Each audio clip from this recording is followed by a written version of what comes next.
नरसापूरमध्ये एका चिमुकलीवरती अत्याचार करण्यात आला. यामुळे अख्खा महाराष्ट्र सुन्न झालाय. अशातच कोल्हापूर जिल्ह्यातली आकडेवारी सुद्धा अत्यंत धक्कादायक आणि सुन्न करणारी आहे.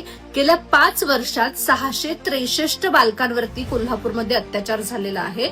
यामध्ये 1130 गुन्हे हे बालकांच्या अपहरणाचे आहेत, तर 14 खुनांच्या घटना आहेत. शाहूवाडी, पन्हाळा, राधानगरी या 3 तालुक्यांचा या सगळ्या गुन्ह्यांमध्ये जास्तीत जास्त समावेश आहे. यामध्ये धक्कादायक म्हणजे 2024-25 मध्ये 135 बालकांवरील अत्याचारांच्या गुन्ह्यांची नोंद आहे, तर 254 अपहरणाच्या गुन्ह्यांची नोंद आहे.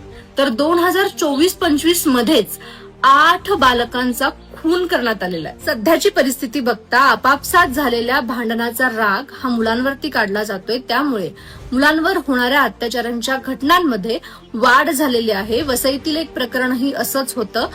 कोल्हापूरमधली ही आकडेवारी सुद्धा धक्कादायक आहे. त्यामुळे आपल्या मुलांची काळजी घेणं ही आपली पहिली जबाबदारी आहे आणि प्रशासनाने सुद्धा या सगळ्यामध्ये लक्ष घालणं गरजेचं आहे. तुम्हाला या सगळ्या संदर्भात काय वाटतंय? कमेंट बॉक्समध्ये नक्की सांगा.